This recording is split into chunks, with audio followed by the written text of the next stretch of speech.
Alright guys, today I was going to show you all my rags, so you can see what I wear. By rags I mean gear, so I'm talking about ruins. I only have ruins on the heroes that I use. There's no sense in keeping a bunch of ruins on heroes that I don't use unless I was just trying to have high roster power just to have high roster power, but it makes me very unorganized.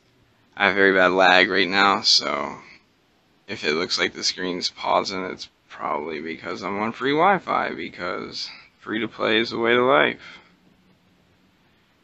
Alright, so I'll show you the stats.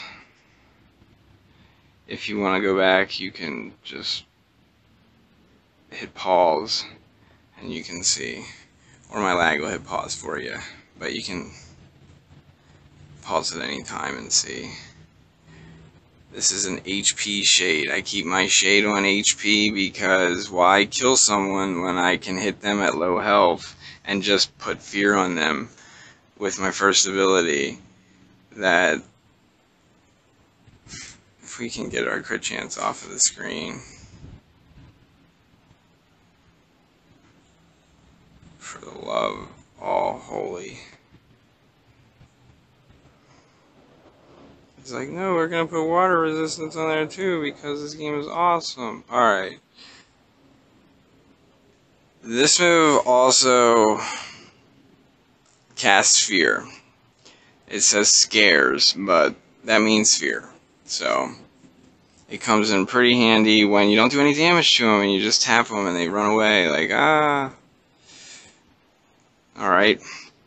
So in order to do that, I have the Community Ruin that gives me some defense and DR because Beast will eat you alive if you just go all HP with no defense at all.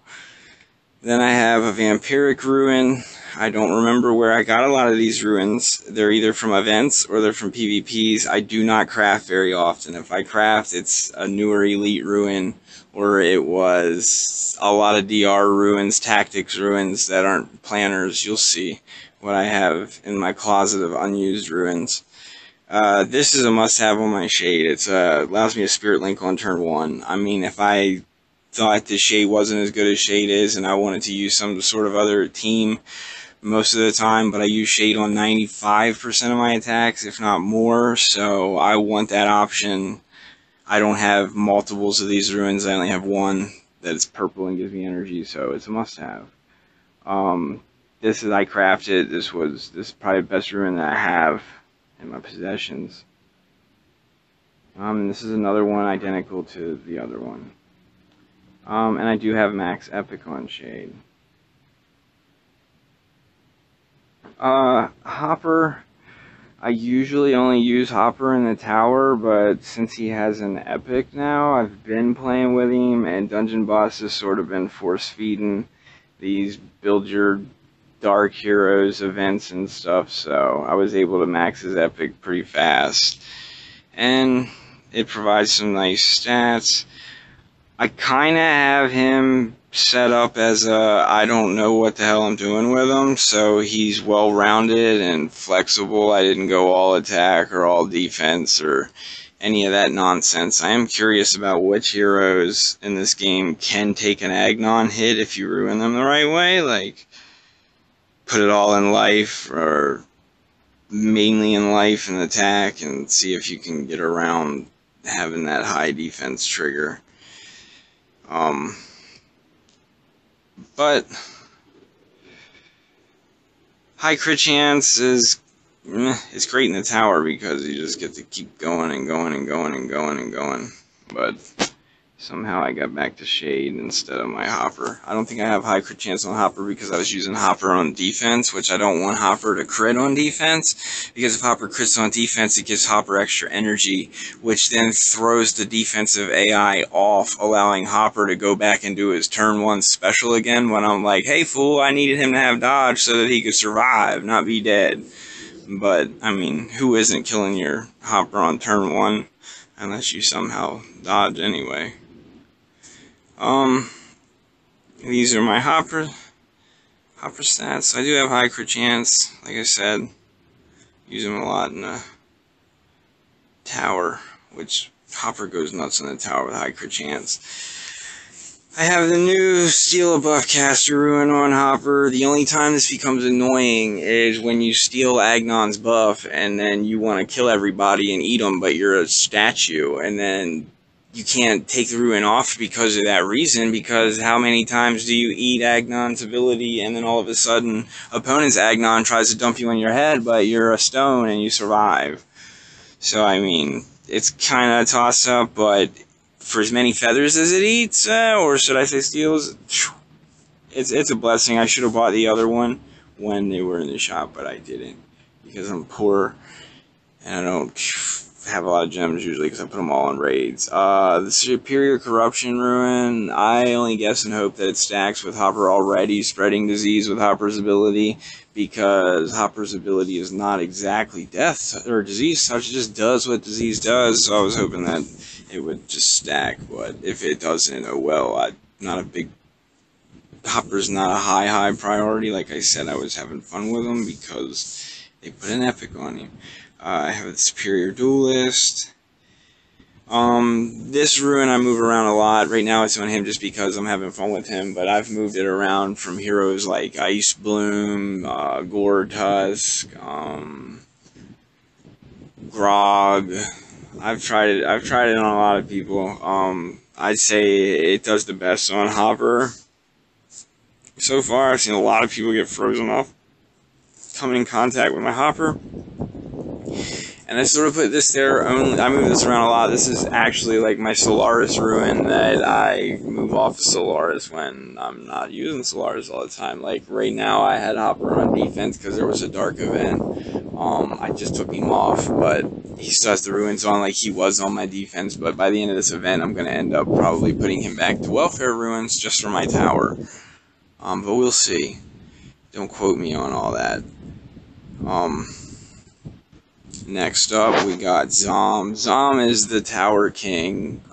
Dark event again, so I have Superior Ruins on him now, but normally my Zom is all graders, and I'll do all 12 floors of the tower, and my Zom will still be alive on all graders, so I don't know why I need to put ruins on a guy I only use for tower when those ruins could went elsewhere. But honestly, I have more of these Superior Champion ruins than I know what to do with, so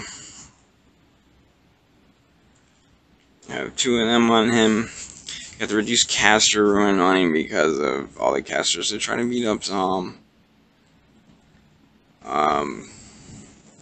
He probably still has some of these graders on him just because I only added a couple. Like this is more caster defense and attack. I have attack on Zom and a duelist on Zom at this particular moment because of the event allowing extra dark heroes to follow attacks with shade makes my Zom more proactive in PvP if he's actually doing something when he gets a free swing than if he's not doing anything at all. Like if I gave your batter in baseball an extra swing at the ball, it doesn't really matter if he strikes out, does it?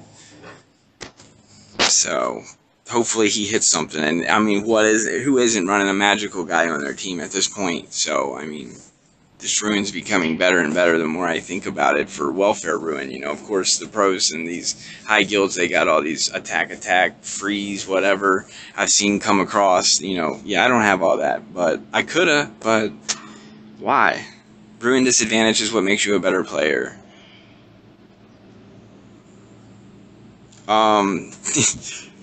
Braum, I never used this guy, but for the same exact reason I was just talking about Zom, this guy is my 4th pitch. This guy is on dark defense right now. He cleans house, but he will be naked by the end of the event. I just have him set up to straight do a ton of damage.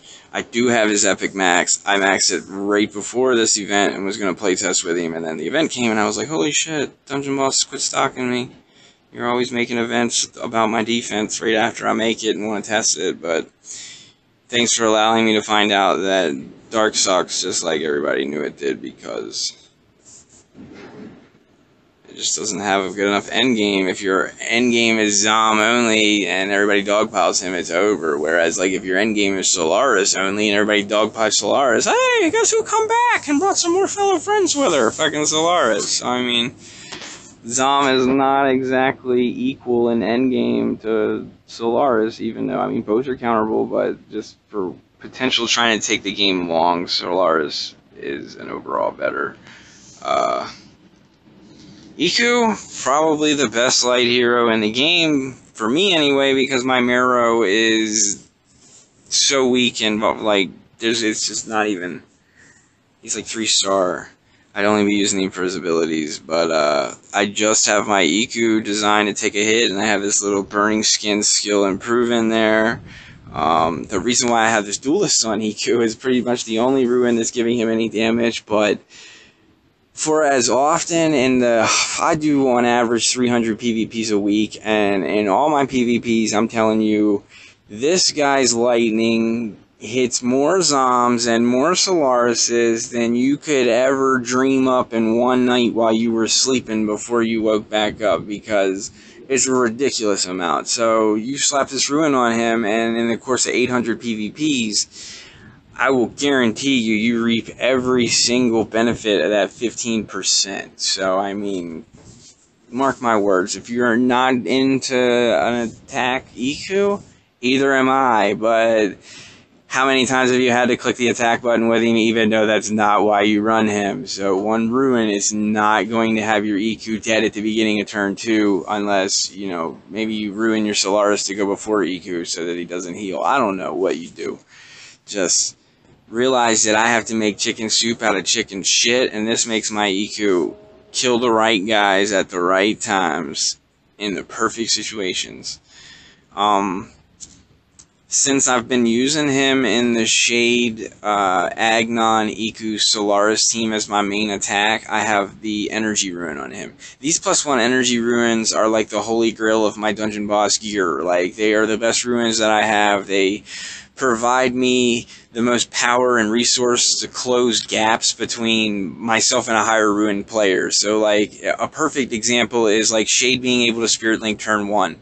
Allows my Shade to not have to deal with taking damage on turn 1. Okay, well, if I can possess on turn 2, then my Shade is really good. So Iku pairs up good with that, and then if I can cram as many of these energy ruins onto my team as possible, then I'm getting the maximum amount of value out of them. Like, I call it my bench, basically, where the heroes sit when I'm not using them. I can only use 4 at a time. So if this energy ruin is sitting on a guy that I only use 1 out of 10 times, then it's 90% going to waste. So I have to put it where I use it the most, and this allows me to go straight into lightning attack after I boost the whole team.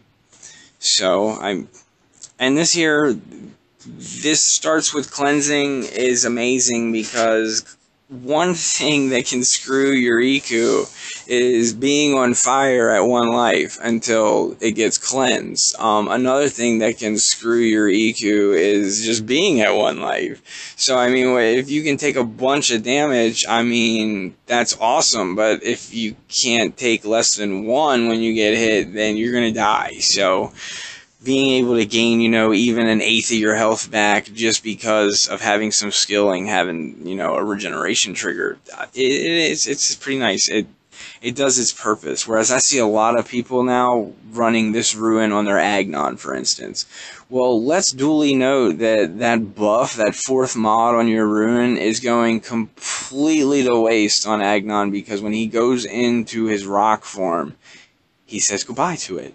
So, I mean, you're basically saying I'm running this Ruin because I want defensive health. And I get it, because I do that a lot with a lot of Ruins. Like, I understand that, but I'm just saying, like, I try to make this Ruin in itself was so expensive for a free-to-play player to make that I only have 4 total Corrupted Hearts, and I've been playing for over a year. 4 Corrupted Heart Ruins made that. Of course I could have made more, but they were just so much investment, and I can only use 4 heroes at a time. Like, why am I going to spend that much resources to put something on my bench when I could just spend 204k and move it, or 208k, whichever it is, to move it to the person that's going to use it?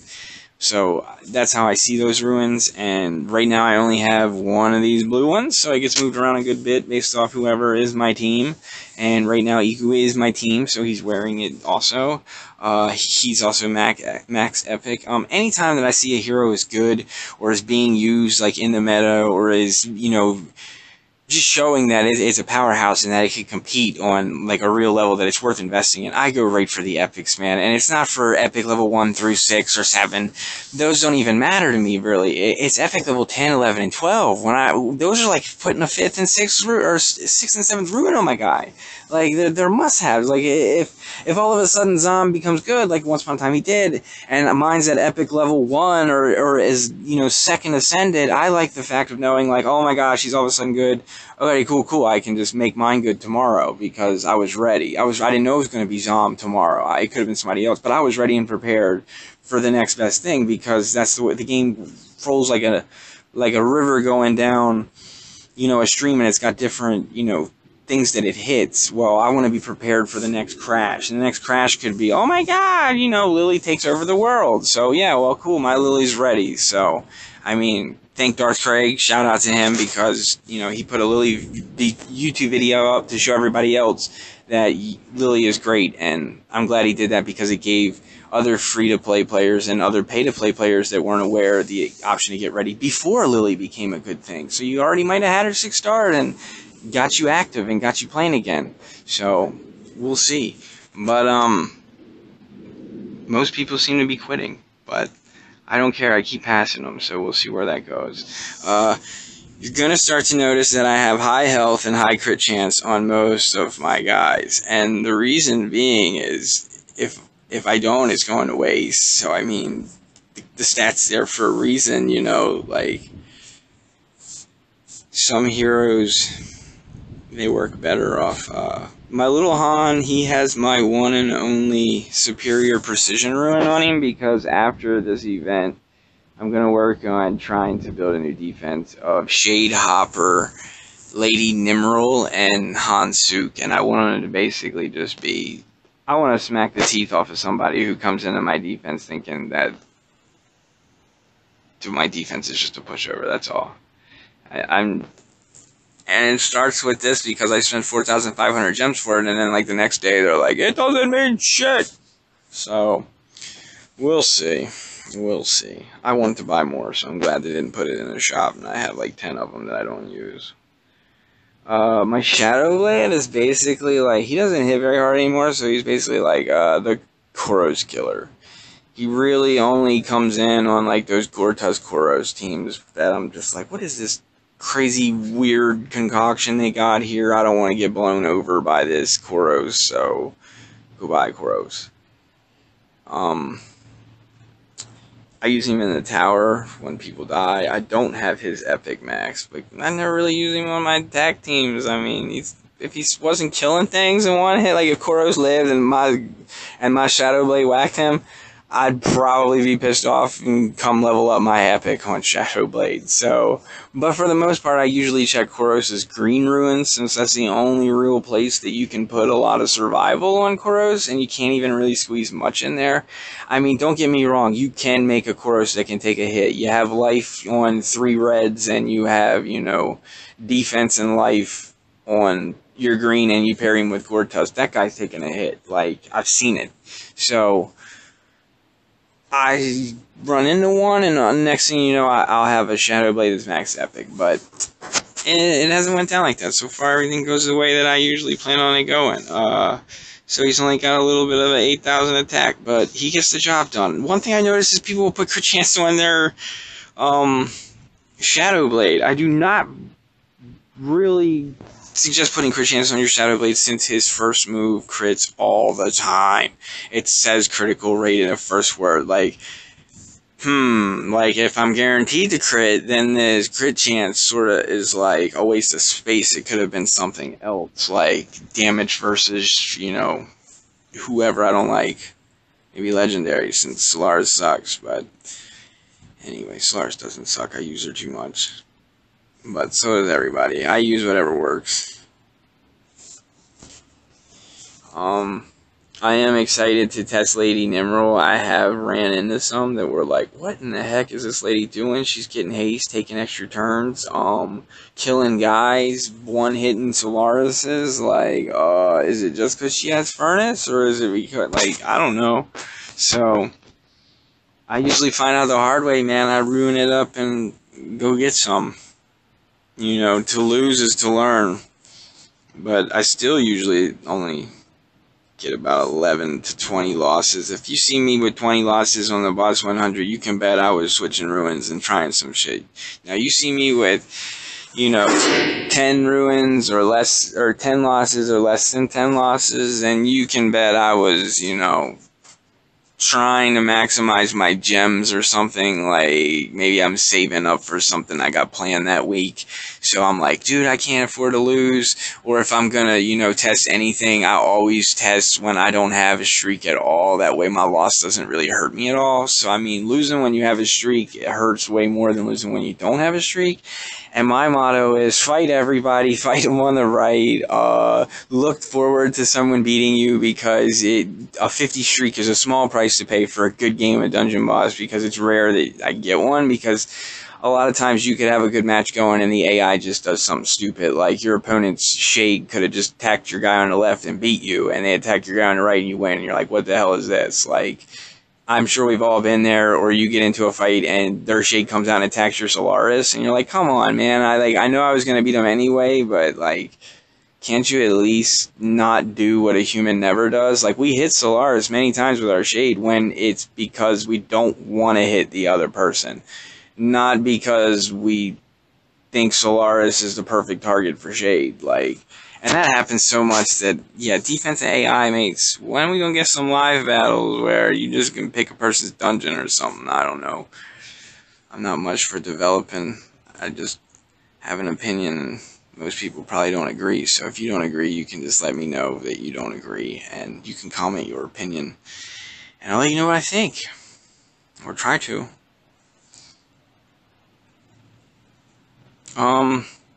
Right now, this chick has welfare ruins on her, but if she's on my defense, she won't have welfare ruins on her. If she's on my attack team, she wouldn't have welfare ruins on her. Right now, as is, I don't use her for anything because of this event. I've been using Dark in the place of her, so basically Hopper does what she would do. But outside of this event, I use her versus the Fear Beast team because it freezes Solaris for 2 damn turns, which gives me plenty of time to take care of beasts, even with air, where oh shit, they killed one of my guys, or oh man, like, they would have revived because I didn't kill that guy that I thought Agnon was going to drop on his head, maybe he dodged. Yeah, I don't have to lose to that shit anymore.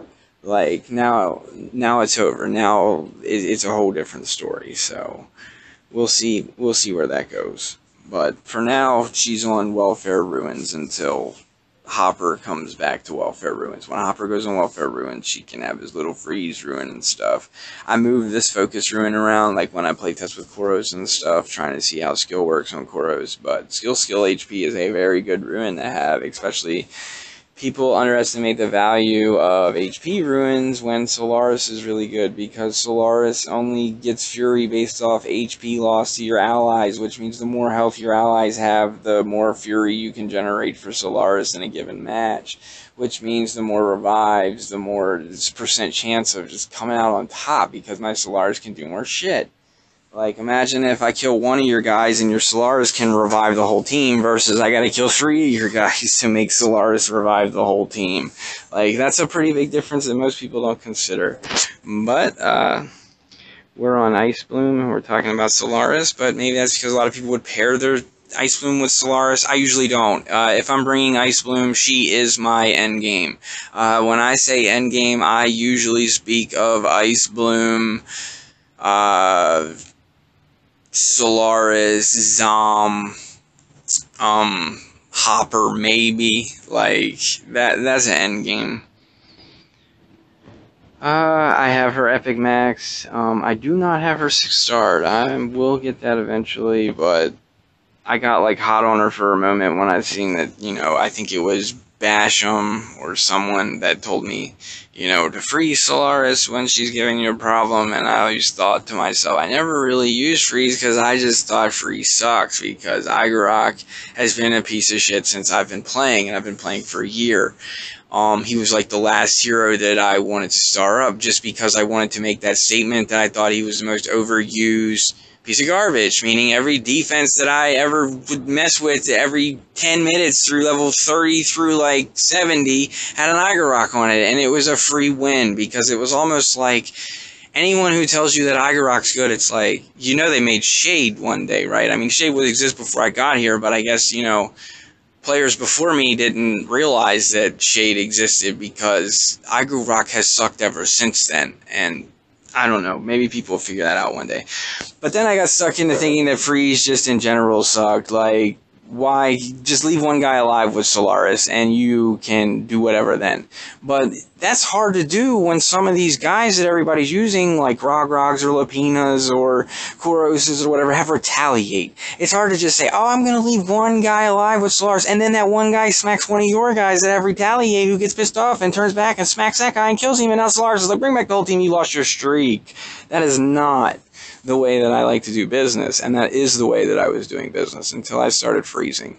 And then Ice Bloom was just basically like, you can't kill me turn one unless you're, you know, on roids, and I'm gonna underestimate you and then write your name down somewhere in a notebook that I don't have and fucking try to forget you, or not forget you, try to remember you, so that I can check your ruins next time, because I lose probably half of my streaks to people ruining their guys differently. And an example of that would be like someone stacking Solaris to the roof with attack. Like, and I don't mean, I'm talking like elite ruins attack.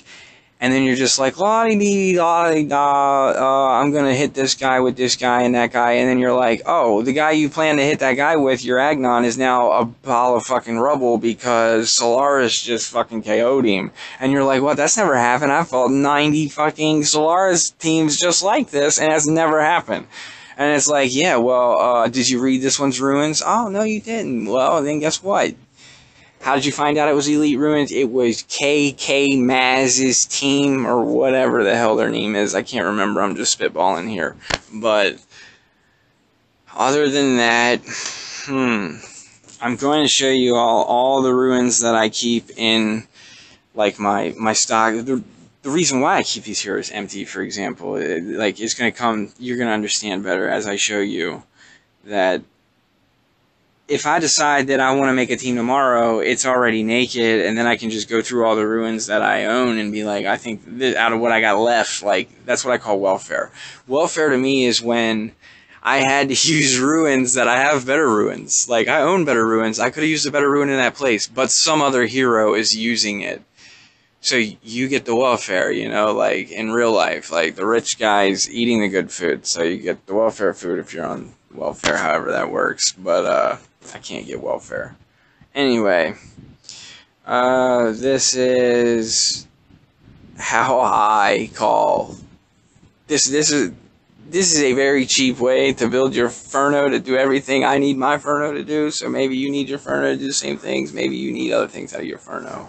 But the main thing that I need my Furno to do is right here. I only use Furno in PvP for like one match. And that's also Fear Beast that I use Ice Bloom with. So I'm using two heroes, Ice Bloom and Furno, for one mashup. And it's Fear Beast. And when I say Fear Beast, I mean Lupina in the 3 Beasts. That's what I mean. Usually, if they don't ruin their guys right, I have a fun time coming in and exploiting their team. Like Stapedus or whatever, you know, he's got more ruins than he knows what to do with. So when he stacks his Gortusk with, you know, elite everything, I can just link it turn 1, possess it turn 2, and his whole team can't even beat up his own Gortusk, and then, you know, just Solaris revive 2 or 3 times in a match and win. Like, that can't happen if you just ruin your freaking Gortusk to not, you know, die to an Agnon hit in turn 1 on a full beast team, like all elite life ruin type shit. You know, it can be done, so I mean, that's how it works. But anyway, I have the skill on there because Wildfire spreads with skill. I have the tank on there because there's a lot of times I have to hit Gore-Tusk, and I also have this on there because these are the best green ruins that I have for dishing out damage. I've got these from PvP rewards for boss 100ing.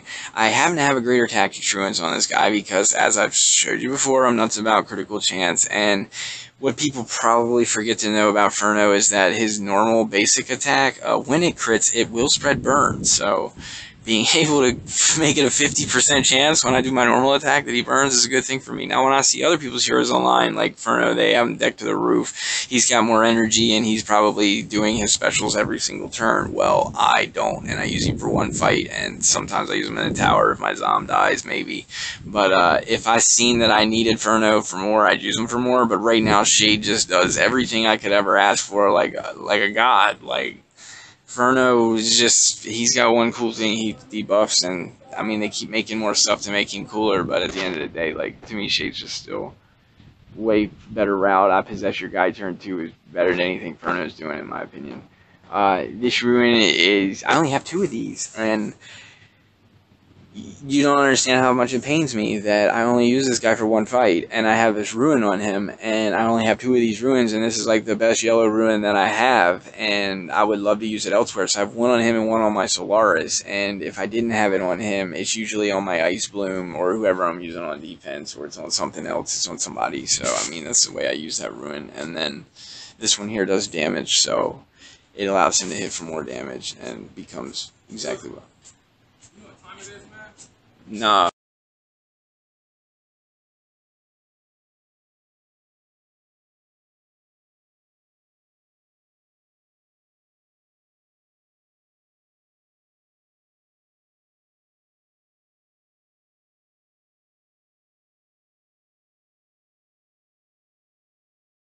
Stupid update done kicked off my video recorder. I have no idea where y'all stopped hearing, but anyway, we're back. As I was gonna say, that ruin that I took off my Solaris, it healed almost 3,000, 4,000 health on one ruin, so I haven't. Healers are not nerfed, they just do what they're supposed to do. Like, since when I started playing, nobody put skill ruins on your healers, okay?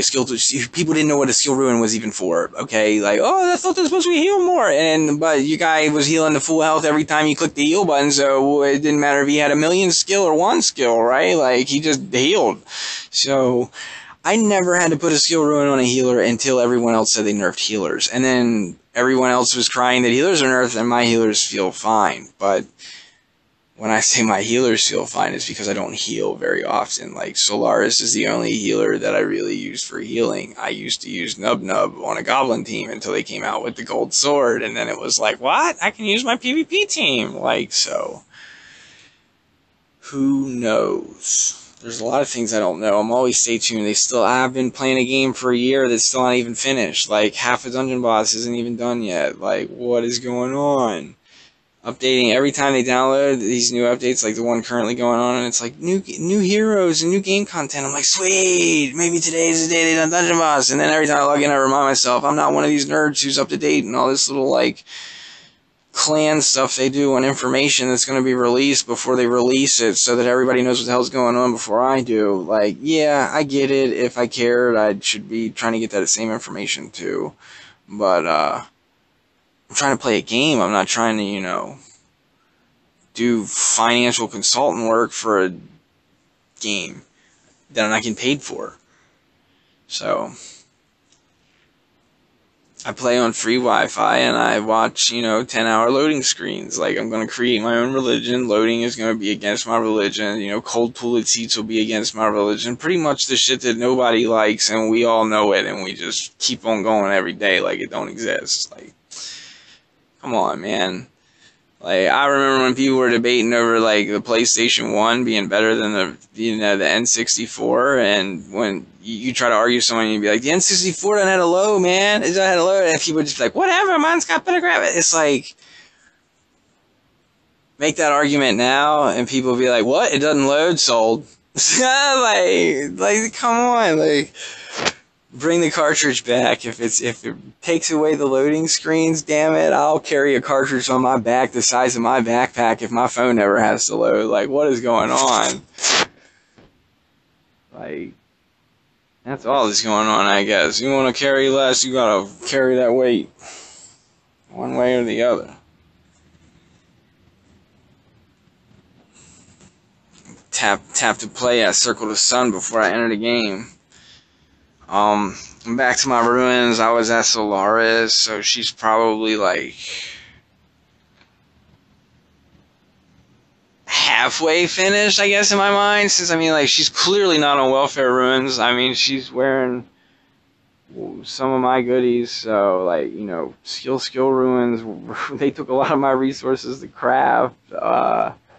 When I say my resources, I'm talking about, you know, crafting one ruin versus winning 300 PvPs. Like, was this one ruin going to help me win 300 PvPs? Because I don't know, because I could invest in a ruin and then tomorrow Dungeon Boss is giving out a community ruin that gives energy. So, I've come to learn that the best bet is to always just make do with less. Keep telling myself I need less, meaning like, oh, I'm getting my ass kicked by the team, I really need a health ruin. It's like, no, fool, you don't need a health ruin. You need to go get a health ruin from somebody who's already got a health ruin, who don't need it as much as the guy who needs the health ruin, and move it to him.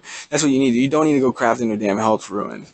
Why? Because maybe they're going to make Uber ruins tomorrow, and the health ruin you crafted is going to suck, and you're not going to get your resources back that you crafted it. So just spend the gold to move it around, because gold I get all the time. Gems I don't get all the time like that. Sure, you get them all the time, you get them from tower this and tower that, or tower this and tower that. Oh, did I say tower? Yeah, because that's where you get your gems, is tower. I mean, if you PvP, you get gems there too, but PvP costs gems, so don't be telling me, so, I make gems off PvP.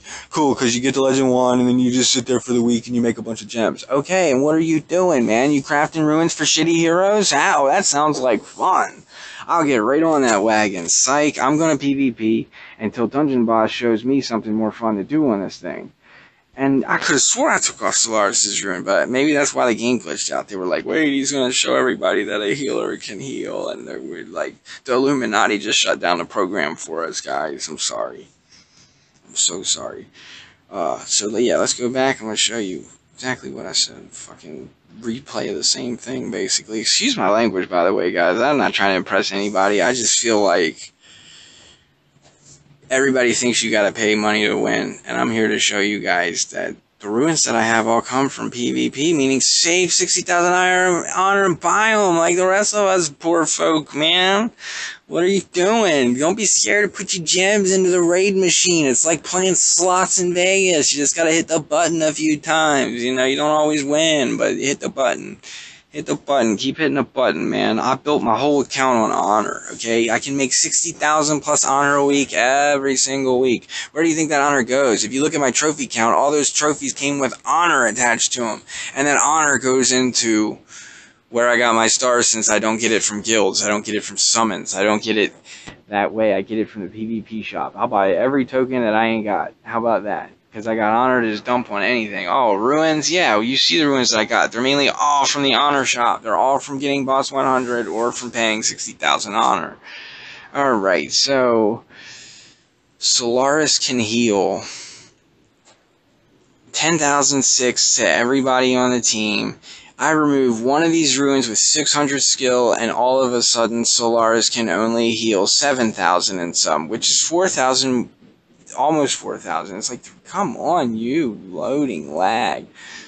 3,000 some.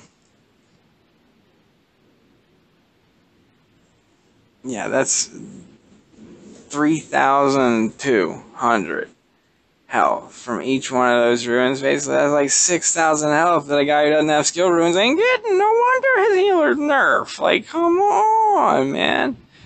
Haven't had to put a skill ruin on him since the supposed healer nerf. Once again, for the numerous X amount of time that I've told you, healers do exactly what they're supposed to do now, and skill ruins seem to be doing exactly what they were intended to do also. So I'm impressed. I feel like, you know, they cleaned up a little bit. I don't like the DR, you know, nerf, but I don't care what they do. They change this game and make the heroes at the bottom of my roster all of a sudden the next best team. And I'll tell you right now, give me 1 week and I'll be boss 100 with the PvP heroes at the bottom of my team if that's what it took. Like, I don't care about if I'm running the same team as everybody else. If it's what I need to win, it's what I need to win. If I'm having a hard time with a team, what I do, I'll make that team my defense, and I'll see what what they use to beat me. That's one way that I can try to get an idea how to beat something that I'm having problems with. Another way is that I've tried numerous things against it. Another way is I start asking people in the chat, the open public chat. I'm not scared to say that I'm getting my ass kicked, man.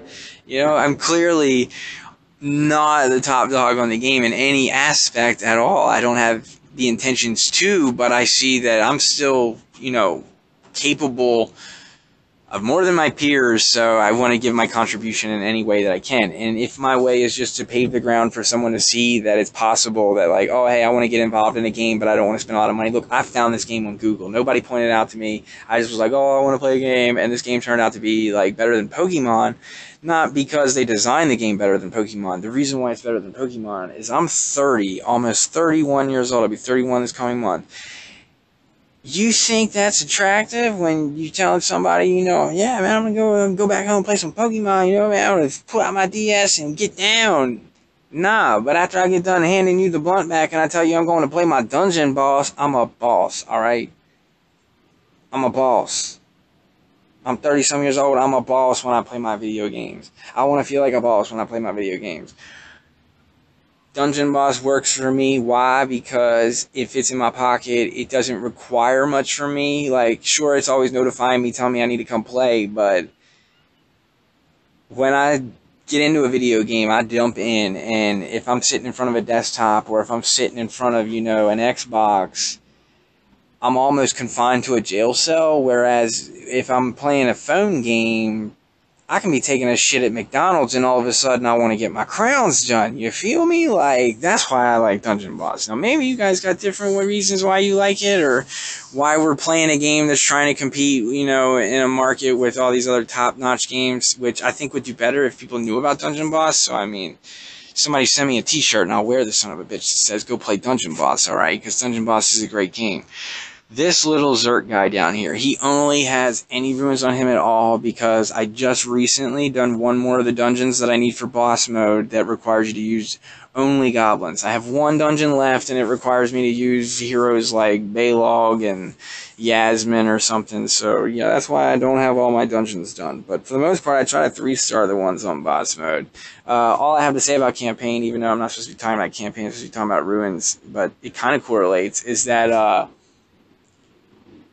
there's no such thing as a campaign team. A campaign team is stack 20 best ruins on 4 heroes and go fucking smash it. That's what campaign team is. Okay, like, I've yet to see a dungeon where you can't just smash 20 best ruins on your team and go fucking face roll it, like, and not even need to call a friend or use your damn potions, probably. Like, so, don't it's disgusting when you'll be playing a game and you see somebody in chat like, how are you all beating this dungeon? And it just instantly goes to me and says, these people must not know how to value ruins. So, I'll give a tip right now, I guess, since I'm talking while I'm on this crappy hero. A tip for how to not get sucked into the quicksand of shitty ruins. Only invest your gold in a ruin that has either 4 stats or is legendary. So, if your ruin doesn't meet legendary and it doesn't meet 4 stats, you probably, and I mean probably in like all capitals, like the kind of probably that girl that you really like that doesn't like you back says when you ask her out, that probably means, you know,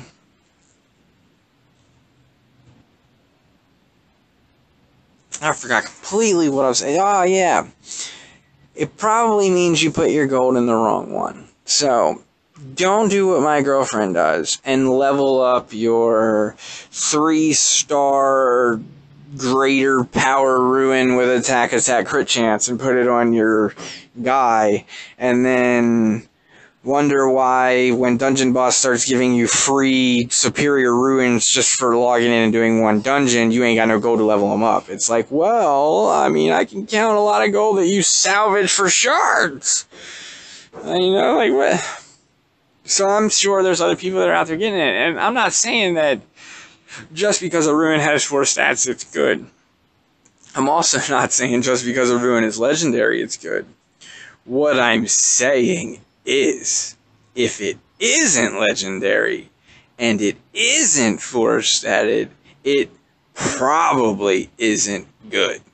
So, just keep that tip in mind, and throughout the course as you play and be patient, it'll pay you back in dividends at the fact that you didn't waste resources on some shit you're not going to use. Somebody in chat once told me, why not invest all my ruins in a ruin that I'm going to use for my whole dungeon boss career? Well, that's a good way to look at it, that you're going to invest in something you're going to use forever, but none of us know what ruin's going to be good when dungeon boss updates, so don't put all your eggs in one basket ever. Which is, I mean, I sort of put a lot of eggs in on DR, but I didn't. Now, I don't know why I'm even showing you this guy, because he should be naked right now, so you can watch me make him naked. How about that? Because I don't use this guy for nothing. Like I said, I was just doing that dungeon, and I got it done like a cakewalk. But I've been telling myself I'll just use it as an excuse to level those heroes to 70 and get all their abilities, because I really hate the idea that I'm a low roster power. Like when I look at other players and I'm like, damn, his roster power is so much higher than mine.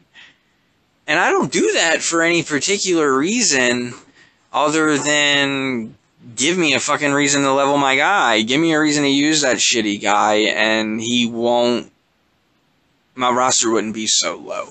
You know, like, if you're going to make 7 heroes all I need to beat every team that exists, don't get mad when my roster power is low because I'm only using 7 bros. Like, you know, what? And people, when I beat them, man, they'll make excuses for everything. I'm not saying I'm better than anybody else, but I'm going to say this. I'm here to have fun. That's why I don't spend any damn money. And I appreciate everyone who does spend money, because it provides this game that I can play. But don't think that just because I don't spend money that I don't make the game any money. I make the game money as in you're going to have to pay to beat me. Not all of you, but most of you. I'm still trying to figure out all the ones ahead of me that didn't pay, because I know there's plenty. Old Starkill. Shoutouts to Starkill and his top 10 overall PvPs. Never spend any pennies. Somebody with a big wallet. Why haven't you gone and caught that guy and passed him? Please do it. Maybe Dungeon Boss will take the same money you used to pass him and finish boss mode. That's what I'm hoping.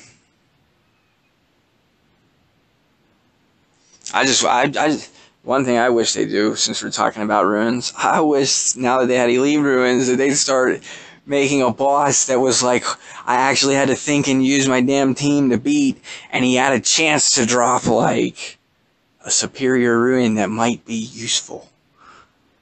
You know, like, or even a greater with a 4th stat, just maybe. But maybe the boss actually required me to take 3 revive potions. I don't know. Maybe it got to where other players couldn't even beat it because they didn't have elite ruins. That would be amazing if at the end of boss mode, there was just some sort of like uber boss that we could farm as dungeon boss grinders, you know, and then they could use the same mapping of that dungeon and make like an event dungeon that we grind when we do our events, because right now we grind Epic Island run-ofs. Basically going to Epic Island 7. Epic Island 33 this week. Oh, forgot about these heroes as we got lower. Oh, Gortusk. Gortusk, I don't use him at all right now, really. So, he's sort of like just meh. But Gortusk is very, very good. He's definitely top 10 hero. If you don't have him, get him. If you don't have him, ascend him. If you don't have him, level him. Basically, like, mine's 5 stars, so you might even be ahead of me.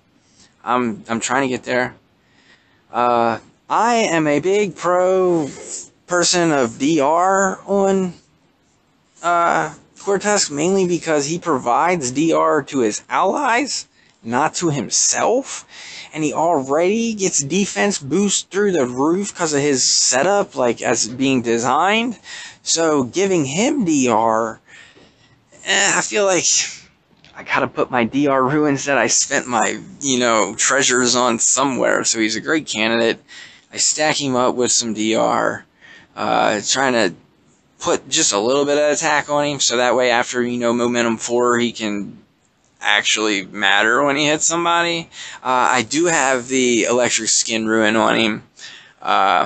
I have more of these than I know what to do with from PvP rewards, but this guy is a real good proponent for it because he spreads it, he does a lot of hits in a fight, an extra attack for the same reason, he does a lot of hits in a fight, man, so being able, you know, to give him 20% extra chance to have a whatever percent chance to spread that, you know, skin is why it's good. That's why I also like the freeze on him. Runes get moved around, like I said before. His stats. My Gortusk currently cannot take an OP shade hit. When I say OP, which is overused, I just mean overpowered. And when I say overpowered, that's just all in on attack power, basically, meaning how hard your guy can hit. So if your shade is all in on attack, he's gonna kill my Gore. But I don't bring Gore for that fight. I use Gore in Lily fights. I use Gore in these like really long grindy fights. Mainly always with Solaris. It's very rare that I don't use Gore with Solaris. I use Gore in Tower. Gore is like, since Agnon came out, Gore's been on my tower team with Zom, because the whole point of Tower is make Zom survive. It's almost like I'm not even paying attention to the opponent's team other than who could kill Zom. That's how you get it to the top. Now, I do that. I do have some auto tower teams, but I'm not making a tower video. I'm just, you know, talking about the welfare gear that I have and how I try to boss 100 every week without any of these top guild rewards against players that are stacked with them from week in and week out, and 50,000 gems, and 100,000 gems, and 500,000 gems. And when I think to myself, I can't even fathom how I'd lose if I had that many gems, but I'm sure it would happen because it happens to all of us. We get comfortable and then we lose. But Agnon.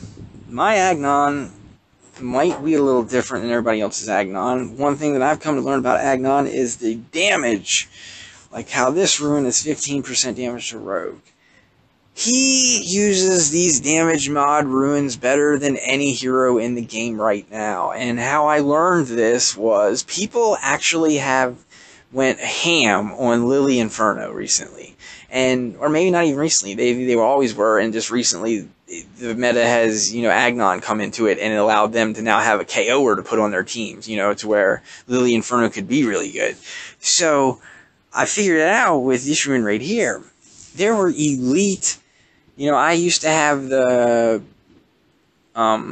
defense HP freezing skin here, I believe. And the reason why I don't have it there is through playtesting, I have learned that no Lily in the game is surviving my hit with when I have this rune on.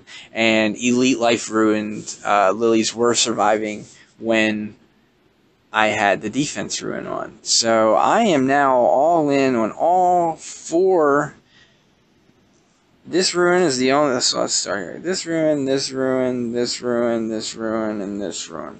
The reason why I have this is for anti-Zom. It's not much, but it helps. Like, it could have been skill, but there's no, I don't need skill. I just need anti-Zom in that case, or anti-Shade, or anti-Lily, or anti-Parno, or any of these 9 million casters going around.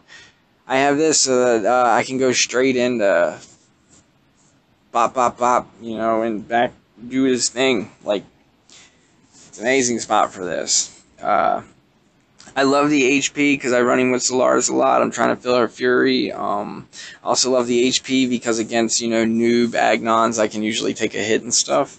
Or defense Agnons, I can usually take a hit and stuff. But I'm all in on the damage and attack on this guy. And my reasoning for that is I'm going to be a stone for the whole first turn. Every ruin that I have on him that is to keep him alive is going to waste when he's in a rock.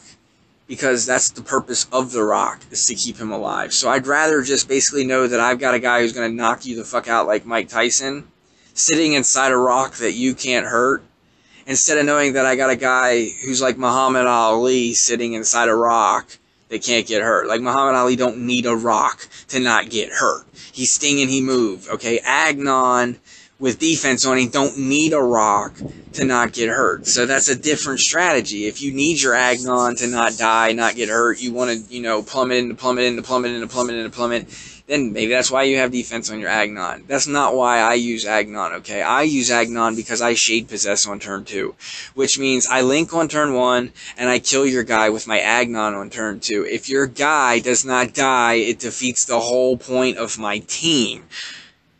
So in this case, with the ruins that I currently have, there's no way I can make my Agnon hit you any harder. Yes, I have the ability to go and change one of these duelists to 10% damage penetration, but I'm not even sold that these damage penetration hero ruins are even working yet. It don't show up in the character screen. It straight up says plus 10% damage. It should show up in my character screen right around here where it says damage penetration on a hero that gets one. So to go off sidetrack for a note, but try to stay on sidetrack since we're talking about ruins. And hopefully, you know, the recorder can, you know, lag my words as much as it lags my internet around here. But let's see if I can remember where I even have that. Alright, yeah, we had one on Inferno, one of the crappier ones, so let's just, it's like just for anyone, so that's why I'm going to say it's only the hero ruins that I've noticed it for, so I don't know if anybody else knows what's up, let me know, or maybe it's not supposed to. Alright, when I come here to damage penetration, 0. Okay? But I'm wearing a 10% damage penetration ruin.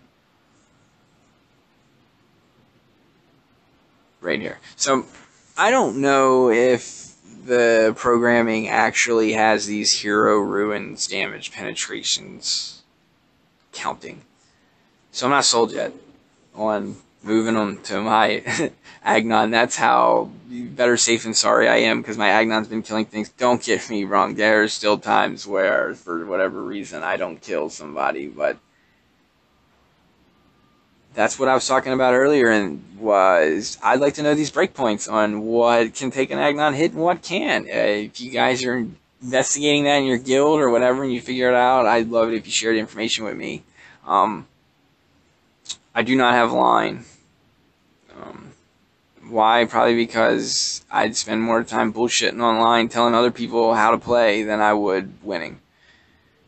So, and I always get stuck arguing people who probably are not even worth the argument, and then they all end with, you're a noob! I'm a noob because I don't conform and have a guild buddy that tells me what clothes to wear today. So, yes, I'm a noob. We are all noobs at one point.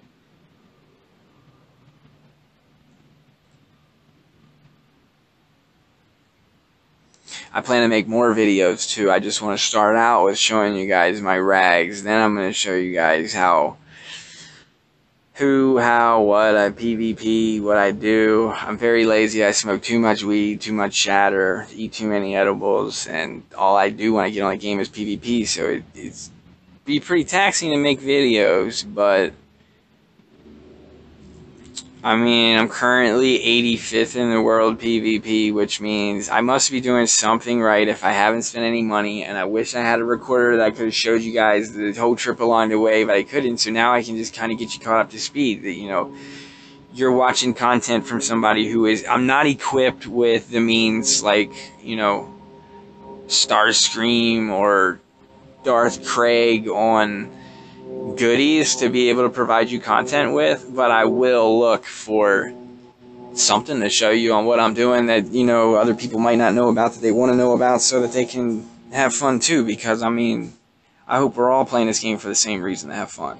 I have nothing against people who spend money, man, especially if you have a job, dude. If you have a job and you're spending your money on other shit, you better spend it on Dungeon Boss too, man. Like, you better take that McDonald's money and get your ass some fucking gems, because while I was running my tower or doing PvP, you were working at some shithole that you probably didn't want to be at anyway. So you should definitely take your money and make your experience on this game as enjoyable as possible, even if you have to, you know, like, hide it from your wife and shower yourself in, you know, a bucket of gems. Whatever makes your brain sparkle. The jelly. This guy is my champion. That's the only reason why I have any ruins on him. He has welfare creators on him. If people actually use my champion to kill bosses because that was a thing, I would put better ruins on him. But I think people just kind of use my champion to say hi or to try and make you like him more or not. I don't know. That's why I use your heroes. If people ever see me use your hero, it's me trying to tell you hi. Like, I still know you play the game, and they don't give me very many other ways to interact with you, but here's a free loot key to go with your 9 million you probably have because they give them out in the greater portal. But yeah, I just have them set up all attack ruins to do damage. I'm gonna cry if this is a superior duelist that's just been hanging out on my jelly. Okay, it's a superior battle. People asking me why I got this guy as my daggone champion, and it's a little tale, but I'll tell it. If you've ever seen Sausage Party, there's a character in that movie called the Douche, and when I would see the loading screens to this cube, I would always think of that movie and the Douche, and I would show my girlfriend, and I'd be like, man, doesn't this guy look like the Douche? And she'd say, he sure does. So I just always thought of him as the Douche, and then they came out with this skin, and they made him the King. And, I mean, according to my girlfriend, I'm basically like the King Douche. So, I mean, it just seemed like that's the guy for me. And then when his name's Jello, or his move's Jelly Shots, I mean, fuck it. I'm down for Jello Shots. I don't know about you, but maybe I'll make a video one time of doing some Jello Shots and trying to win PvP. See if I can get a streak as high as my Jello Shot streak. I don't know. We'll see. Just an idea. I don't want to run away, you know, viewers by, oh, the 8-year-olds can't come to my page and learn how to play because you talk about shit that my 8-year-old shouldn't hear. Yeah, well, your 8-year-old should probably be studying for their spelling bee, not playing Dungeon Boss, because otherwise they're going to be like me, 31, playing a video game and can't spell any word they haven't seen at least 9,000 times in their fucking life. Alright, that was all my ruins, guys. Now, let me show you. That's the ones that I use. Now the ruins that I don't use. These are the ones I said are like in my closet. That's what we call it. Or what I call it. I'm going to say we. I got split personalities. That's the we I'm talking about. So I'm going to go back to the beginning. I do have epics and stuff on some of these other heroes. I could probably do just a roster talk down one day, but first people gotta let me know I'm interesting enough to even want to watch that much crap. Alright, we'll start with the Dark Ruins.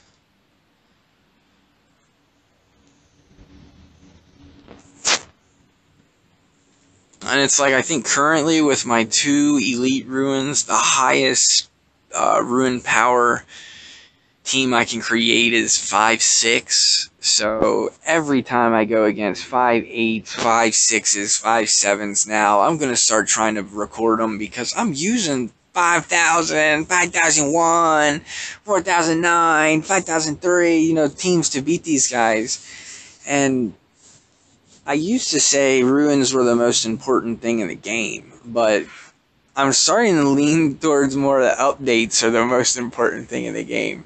You know, and like, I kind of laugh when I say that because it's so true, man. Like, I don't give a shit about your ruin if tomorrow they make a hero like Furno who got ability that says you do half damage before he gets to take his turn. Like, did your ruin say that? No, I didn't think so. Sorry you spent 5k fucking gems on some shit you now put in your closet. So yeah, like, I'm beginning to learn to just be patient, man. Like, most of these people that are crafting things and spending uber amounts of gems is because they're not patient. They're like, I want it now. Like, oh my god, this hero's good this week. Yeah, he might be shitty in 2 weeks. Yours wasn't ready for this week, so you spent 5,000 gems. Now yours is ready. In 2 weeks, you're on that. And it's like, dude, when are you going to realize that you're like the person going down the stream that is trying to grab onto something, but they can't? They just keep going down the stream. Like, I'm saying the second that you start believing that you don't need any more, that less is more, and you make more out of what you got instead of needing more, then you buy the things that it's not about need as much as it's inevitable. Like, eventually your heroes are going to be maxed and you're going to have them all. yeah, so don't try to get them all. Just try to get the ones you're gonna use. Like, and then eventually the rest will just come. I have these. I once upon a time thought this was gonna be a good ruin for a hopper, so I went and I got like 2 of them. But this would be cool.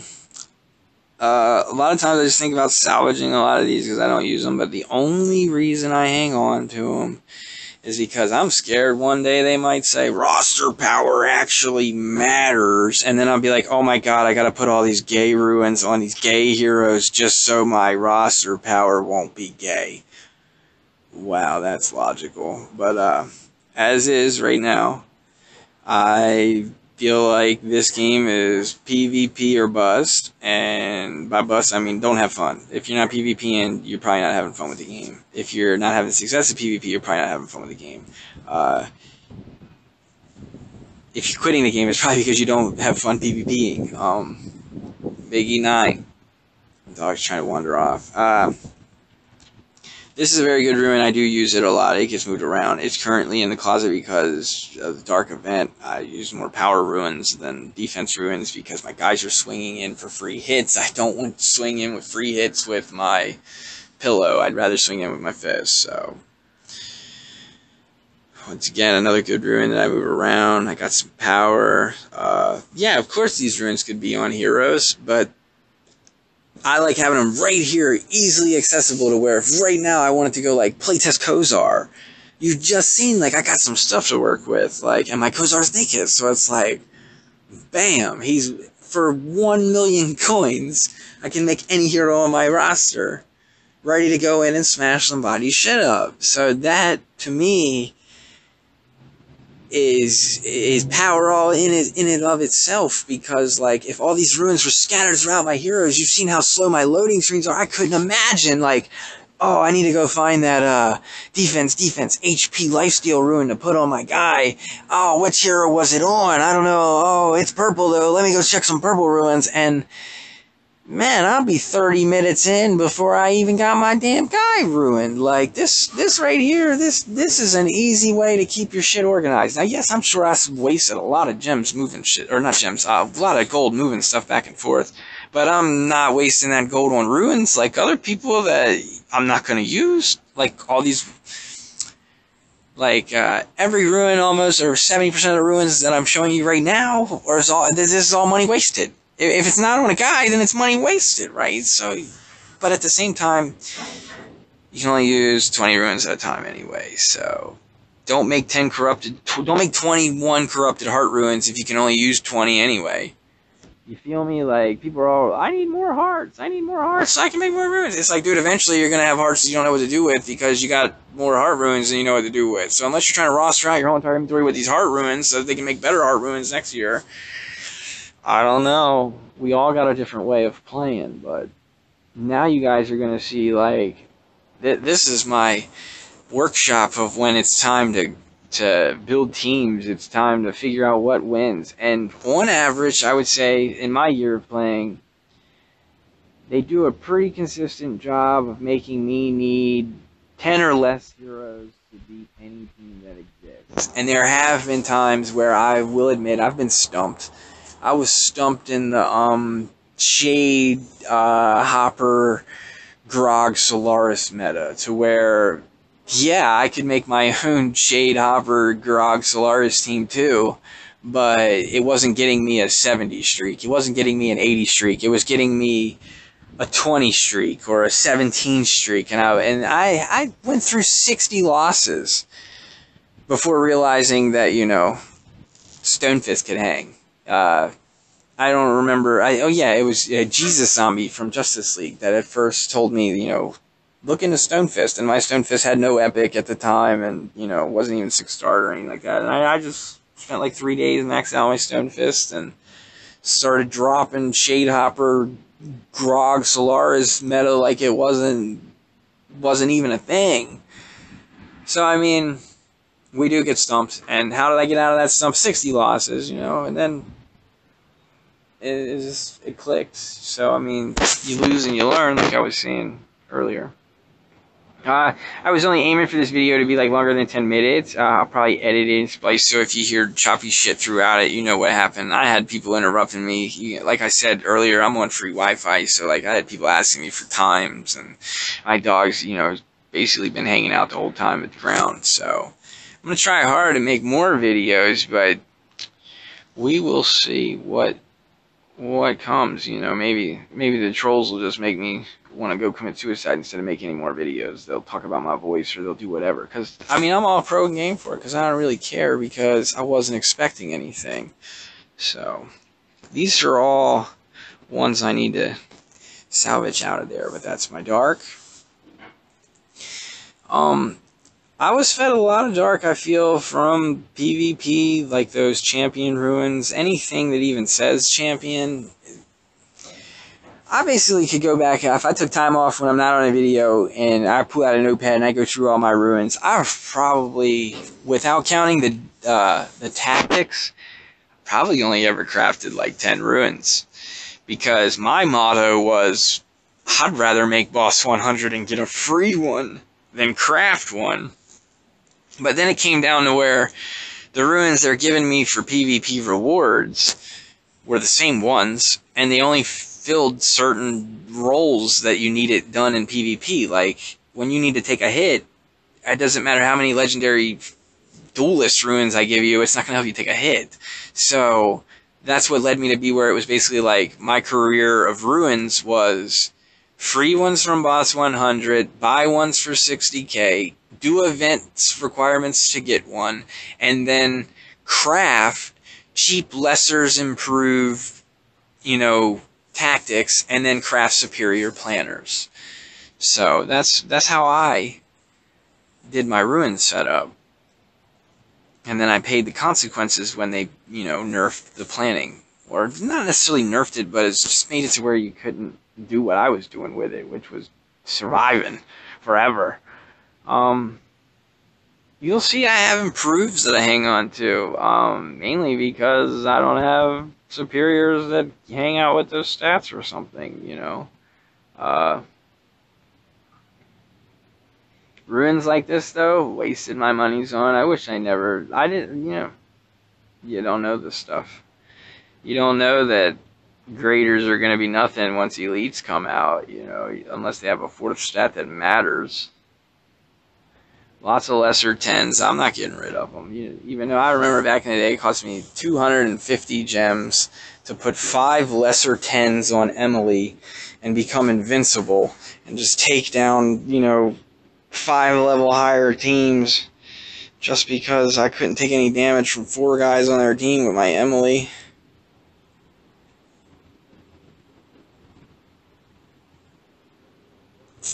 So there was the blue ruins. That leaves green, red, and yellow. We got some more, mainly just all secondaries of PvPs. I guess I never understood the value of my gold back then when I just slam it in these graders.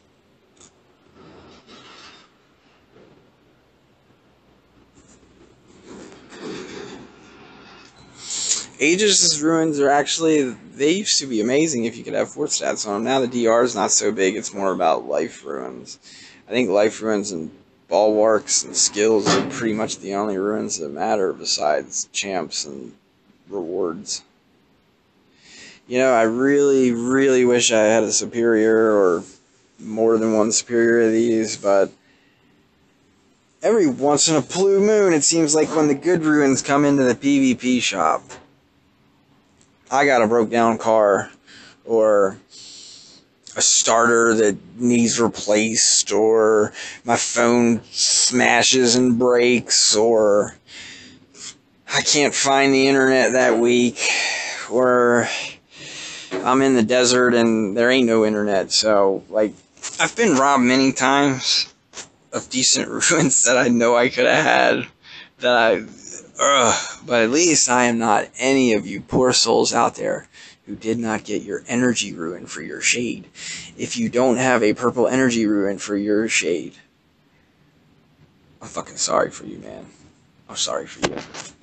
Don't give up. It'll make you a great player. Uh, yeah, that ruin. I mean, I got little play toys in here, you know. These, but they're. I'm not showing you elites. I'm not showing you superiors because I don't have that shit. Y'all are gonna laugh and be like, wait a minute, he had like 20 ruins. And like, yeah, he'll beat your ass with the same 20 ruins, so what's up? Alright.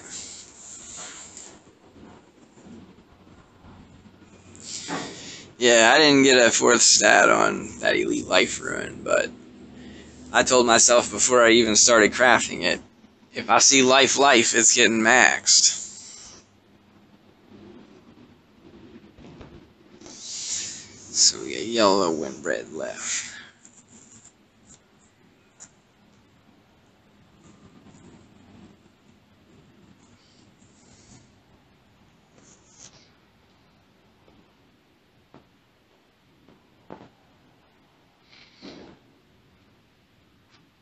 I guess these Superior Warrior ruins stack, but I'm not sure. I've been thinking about maybe putting it on Lady Nim when I make my Lady Nim defense team. I've been thinking about, but because every defense I can imagine I can beat in my own mind, so there's like no defense I can't beat mentally in my mind, which means there's no defense I can create that can't get beat. So I don't really give too much shits about defense. I just don't want to be the guy who's got, 3 wins and 39 losses. I'd like to just hang out somewhere near the middle, 50-50, 40-60, even 30-70. I don't know what I am now, probably like 20% win, 80% loss, who knows. I don't think they show you the loss, they just show you the win percentage in your thing, but I mean, it's a cool ruin. It's got dodge. I thought about furnace for it for a while, but yellow's tough, man. It's like, how do you even discuss yellow ruins when there's a guardian ruin? Like, what the fuck's going on?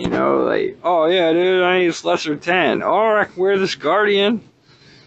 Yeah, well, I used to wear lesser 10s instead of guardians, and now I got 2 guardians to juggle around 78 heroes. Probably won't ever make another one either, because only way I'm going to need one is if I ever make a team that runs 3 heroes that use them on the same team. I haven't done that yet.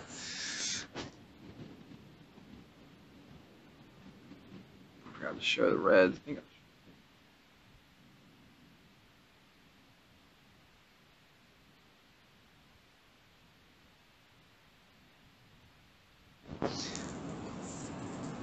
I was going to start salvaging more superior legendaries for books. I did do a couple in the beginning, but the same mentality with why I don't go after Corrupted Hearts is now why I don't go after the magic books. If you just sit back and wait patiently, you're going to have more of them than you know what to do with eventually.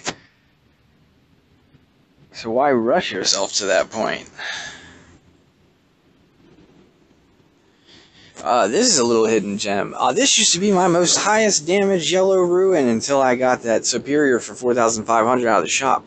This was actually a PvP reward for the first time I ever made Legend 1 back when I was level 35, back when MK was still, like, god of the game at level 35. And the ruin rewards for PvP were just way better back then. Like, this was a greater. I can imagine what the people who were playing back then and got a superior got, like, and then they just nerfed it. Like, right as I start to get good, they're like, basically like, oh, the next week, they're all improved. And I was like, oh, you guys wouldn't even, couldn't imagine if career was different because they never nerfed PvP rewards. And they nerfed them because the little guy couldn't get ahead. Like, man, one thing people just can't come to terms with is in a game of 1v1, there's just as many losers as winners. So, which one do you want to be? Like, it's not going to change. Tomorrow, there's still going to be just as many winners as there are losers, and the next day, and the next day, and the next day, and the next day, and the next day, and the next day. No matter how many updates they make, no matter how many changes they make, no matter how many nerfs they make, no matter how many buffs they make, it's all just a matter of being able to adapt to whatever gets you the W instead of slacking off and getting the L. So, don't think, oh man, something needs nerf. Just think, If it needs nerfed, it needs used until they nerf it. That's what the hell that means.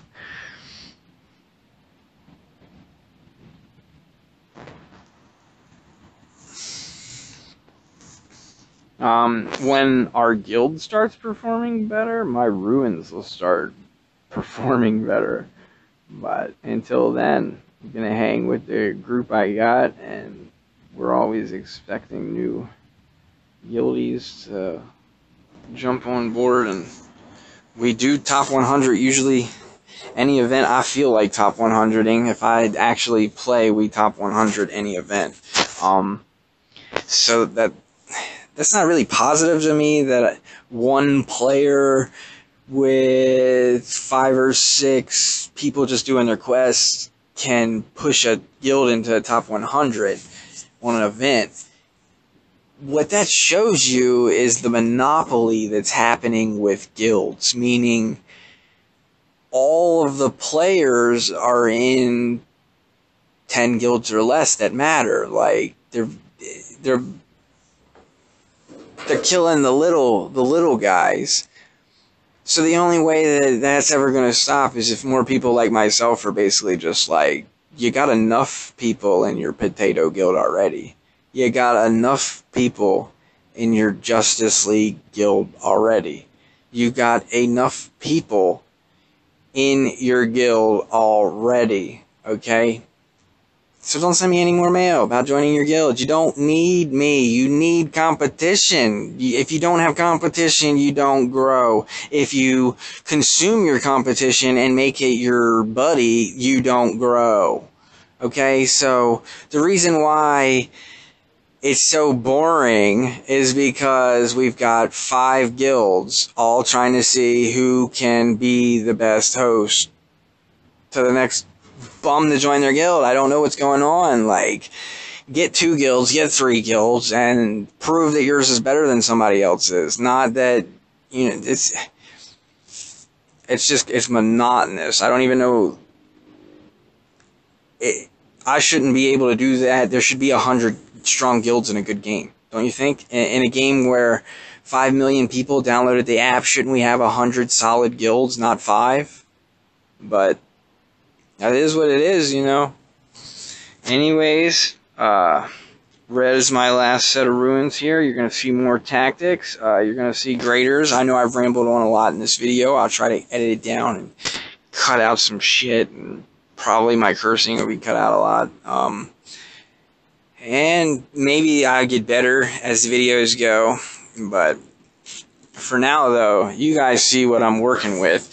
When you come in and you beat my dungeon, or when I come in and see let me explain something to you pros out there.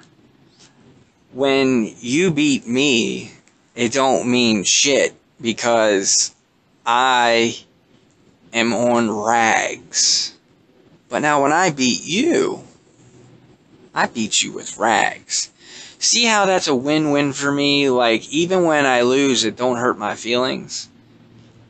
So that's sort of like why it's easy to not spend money, you know? Like I said, it doesn't make me better than you that I don't spend money and you do. It makes my raids cost more that I don't spend money and you do. It makes my ruins worse that I don't spend money and you do. It makes my play experience different than yours, but at the same time, it makes me a better player because I'm always entering an uphill challenge, always having to fail to get to the next step or lose to, you know, like, I can't even tell you how many times I lose to some of the same players where I'm just like, what in the, you know, but I can only hope that my guild will get better over time, that I'll be part of a better guild without having to sell out and join somebody else's guild, because honestly, I've been invited to every top guild except for back when there was level cap. Nobody ever invited me to one of them, but all the other ones I've been invited to them. And I'm telling you right now that none of those guilds were interested in anything except my trophies and my stats adding to their stats. That's it.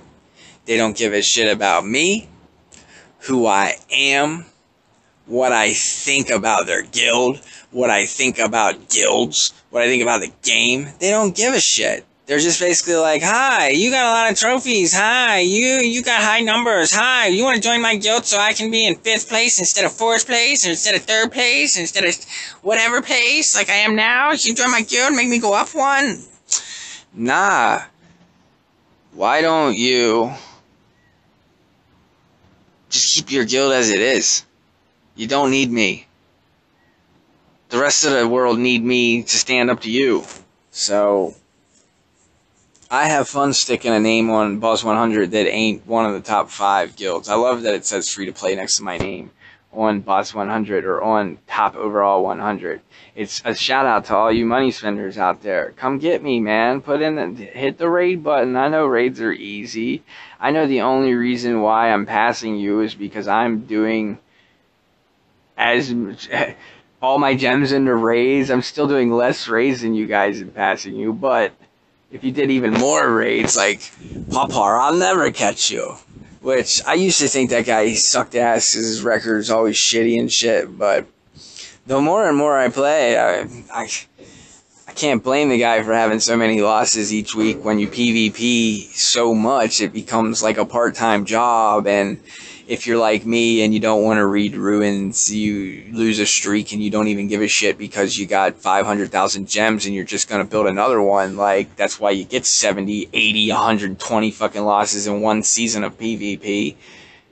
It doesn't necessarily constitute that you suck, because tomorrow they could make an event that actually was like, the more losses you had meant you suck, and he probably would not have that many losses. I have seen where when I'm near him on Boss 100 to where I see his trophies when I check mine, because I usually don't care about other people's positions, but I care about mine. I'm always checking mine and see if I climbed or passed anybody. When I was near him, I seen that he'd keep his losses around mine, and he'd put in just as many raids as I do. So I do think that, you know, he's got to have mad play skill top 5 every week besides just, you know, whatever. So don't think I'm a hater on the guy who's on top of our game right now. But I'm going to continue to make trophies and try to set the bar for free to play. And I know I got a long way to go, but the people ahead of me that are free to play and in top guilds have also been playing longer than me. And I am trying to close distance. But now that they're aware of me, maybe the distance will get harder to close, because it's easier to keep a lead than it is to acquire one. One dungeon boss, anyway, I've come to realize. Like, so if you can get, like, example, PvP. If you want to place high in a PvP season, do not slack off. Just PvP day 1. Just PvP day 2. Just keep PvPing. Because every PvP that you do adds trophies on. And when you're looking on day 5 and you're asking yourself, can I make Boss 100? Well, it's easier to ask yourself, can I make Boss 100 and be in 66th place and be asking how much more you got to do to stay on the list than it is to be 12,000 trophies behind the list and wondering how many trophies you got to make each day to catch up to it. Like, it's just way different luxury to be in front. Same thing with the events. When the events start, like, if you haven't noticed, the ones where these people can spend their money to buy, you know, portals, like portal events. The people that usually... Let's give you an example. The people who top 5 that event are usually the same people in the top 5 in the first 30 minutes of that event. Meaning in the first 30 minutes, the people who were planning to win the event already let us know their plan. It's a matter of the public and how much we wanted to make that win cost to them. That's where I come in. I'm trying to make it expensive for pay-to-play to dominate free-to-play. That's only possible by becoming good at winning being free to play. So I get better by not spending, because when you're kicking my ass, I don't have a buyout option. I got to take the licks and keep getting up until I figure out how to get not licked. Whereas if I had even just $10, I could buy 2 ruins that stop the licking and, hey, move on about my business. But anyway, my girl's gonna get off work soon. I'm gonna exit this video. I'm gonna spend the rest of the day editing it and stuff. And hopefully you guys like my content and I can bring you much more, and you can see what I'm all about. I try to stay on point. I know I wander a lot. I like to talk, so maybe that'll work out great. Maybe you all like to listen. Maybe you all want to hear some shit from a different point of view. I know there's other people out there who are making YouTube content, but at the same time, I just PvP. I don't know squat about making hero videos or even squat about editing or squat about squat. The only thing I do is, PvP when I play Dungeon Boss, and then I live my life when I'm not playing Dungeon Boss. So, I mean, I'm trying to incorporate it together to where they're both the same thing, where living my life is sort of like playing Dungeon Boss. But my girl's only going to be happy if Dungeon Boss pays me in some way. So, maybe we'll see where it goes. Anyway, stay tuned for more, guys. Later.